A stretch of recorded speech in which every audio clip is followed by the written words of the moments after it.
پہنچا ہے۔ آج ہمارے درمیان ہمارے معزز مہمان گرامی جو ماشاءاللہ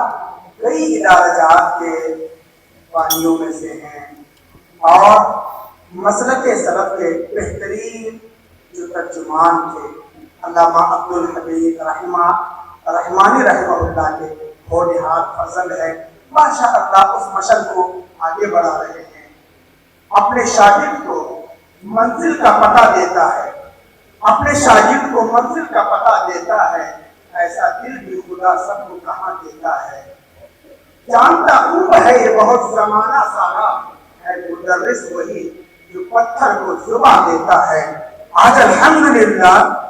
جامعہ سنابل کے ہونہار فرزند سرزمین ہندوستان میں ہو یا عرب و عجم کے اندر ہو، ماشاءاللہ سلف کے بہترین ترجمان ثابت ہو رہے ہیں۔ ہم خود جانتے ہیں الحمدللہ آج جامعہ سنابل جو ملک کا مشہور اور معروف سلفی ادارہ ہے، اس کے بانی مبانی کے ہونہار فرزند محمد رحمانی حفظہ اللہ تعالی ابن علامہ عبدالحمید رحمانی رحمہ اللہ، ماشاءاللہ آپ بھی ہونہار فرزند کے ماشاءاللہ ہونہار باپ کے ہونہار فرزند ہے۔ سارا زمانہ آپ کے خدمات سے، آپ کی شخصیت سے، سلف کے بارے میں آپ کی ترجمانی سے واقف ہے۔ کوئی زیادہ تبصرہ نہ کرتے ہوئے میں اپنے مہمان مقرر کو دعوت سخن دے رہا ہوں، فضیلت شیخ محمد رحمانی حفظہ اللہ کے تشریف لائے، اپنے جامع فن و رسائی کے ذریعے ہمارے ابنائے جامعہ کو ایک پیغام دیں۔ السلام علیکم ورحمۃ اللہ وبرکاتہ۔ بسم اللہ الرحمن الرحیم، الحمد للہ رب العالمین،